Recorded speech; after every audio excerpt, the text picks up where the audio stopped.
Hello दोस्तों कहानी अच्छी लगे तो वीडियो को लाइक और चैनल को सब्सक्राइब ज़रूर कर लीजिएगा। तो चलिए स्टार्ट करते हैं। क्या बात है रमा, आज भी तुम मेरे साथ सैर पर नहीं चल रही हो? तबीयत तो ठीक है ना तुम्हारी? तीसरे दिन भी सुबह की सैर के लिए मना करने पर जगदीश जी ने पूछा। नहीं, मेरी तबीयत तो ठीक है, बस जाने का मन नहीं हो रहा है। रमा जी की आवाज़ धीमी थी। हार कर आज भी जगदीश जी अकेले ही सैर पर निकल गए, मगर ध्यान रमा जी पर ही था। क्या बात हो गई जो रमा ने अपने सालों के रूटीन को बदल दिया? सोचते हुए घर आए तो देखा रमा जी पोते को नाश्ता करवा रही थी। जगदीश जी ने भी नाश्ता किया और अखबार पढ़ने लगे। सुनिए जी, आप अपनी पेंशन प्रदीप को क्यों नहीं दे देते? हम तो यहीं रहते हैं तो हमें पैसों का क्या काम है? बेटा है ना। कैसी बातें कर रही हो रमा? पेंशन हमारे बुढ़ापे का सहारा है, उसे प्रदीप क्यों लेगा? घर की ज़रूरत का सामान तो मैं ला ही रहा हूँ ना। फिर तुम्हारे मन में यह बात कहाँ से आई? बस यूं ही पूछ लिया। जगदीश जी ने महसूस किया कि रमा उनके पास बैठने से ज़्यादा घर के कामों में दिलचस्पी लेने लगी है। जगदीश जी और रमा जी कुछ दिन पहले ही अपने बेटे के पास रहने आए थे। रिटायरमेंट को 7 साल हो चुके थे। अब तक अपने पुश्तैनी मकान में ही रहते थे। रिटायरमेंट के बाद हमेशा जगदीश जी और रमा जी साथ में ही सैर पर जाते थे। रमा जी किचन का काम खुद ही करती थी, मगर रिटायरमेंट के बाद जगदीश जी ने रमा जी को भी किचन से रिटायरमेंट दिलवा दी। अब घर पर खाना बनाने वाली बाई आती थी। दोनों अपना जीवन हंसी खुशी बिता रहे थे। बेटे की शादी को 10 साल हो गए थे और वह शहर में ही शिफ्ट हो गया था। बेटा बहू के बुलावे पर वो शहर आए थे। अब बेटे के घर पर आए लगभग 2 महीने हो गया था। अगले दिन रमा जी ने फिर से सैर पर जाने से मना कर दिया और यह सिलसिला चलता रहा। एक दिन सैर से जल्दी आने पर जगदीश जी ने देखा रसोई में रमा जी अकेले ही नाश्ता बनाने में जुटी हैं। तुम रसोई में क्या कर रही हो रमा? बहू कहाँ है?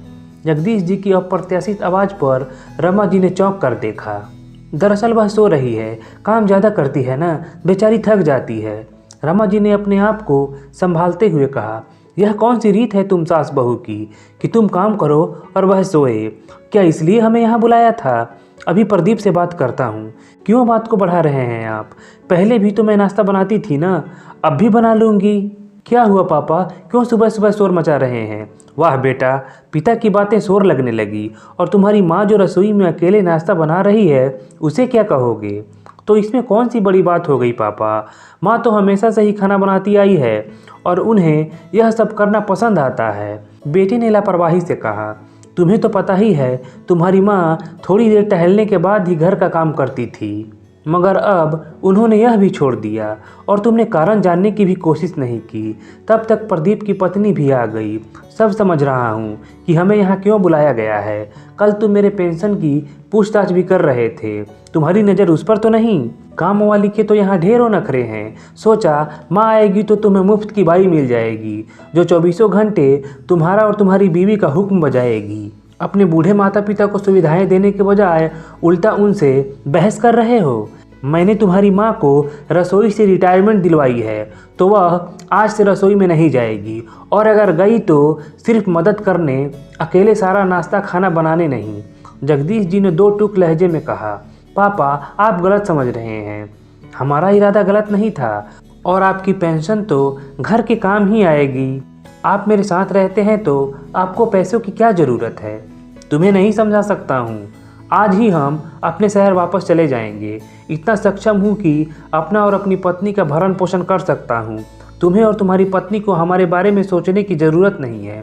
और बहू, चाहे यह घर हो या हमारा पुश्तैनी घर, सब तुम्हारा है तो जिम्मेदारी भी तुम्हारी हुई। सास का हाथ बटाने के बजाय तुम आराम कर रही हो। लेकिन तुम्हें क्या कहूँ जब बेटे को ही समझ नहीं। कहकर जगदीश जी ने रमा जी का हाथ पकड़ा और कमरे में पैकिंग करने चले गए। जब बच्चे बड़े हो जाते हैं तो माँ बाप के पैसों पर अपना हक समझते हैं, मगर माँ बाप को अपनी जिम्मेदारी नहीं। जिन्होंने बिना रुके बिना थके अपने बच्चों की ज़िंदगी बनाने में जीवन लगा दिया, उनके बुढ़ापे में उनके आराम के बारे में नहीं सोचते। तुम भी ज़्यादा मत सोचो रमा और चलने की तैयारी करो। जगदीश जी ने रमा जी से कहा, पापा मुझे माफ़ कर दीजिए, मैं भटक गया था। आप लोग हमें छोड़कर ना जाएं। प्रदीप ने आकर अपनी गलती स्वीकार की और रुकने के लिए मनुहार करने लगा। बेटा हम नहीं रुक सकते। मगर मेरे घर के दरवाजे हमेशा तुम लोगों के लिए खुले हुए हैं, कभी भी आ जा सकते हो। प्रदीप लज्जित था। जगदीश जी और रमा जी अपने पुश्तैनी घर में वापस चले गए। आशा करता हूँ दोस्तों कहानी पसंद आई होगी। धन्यवाद।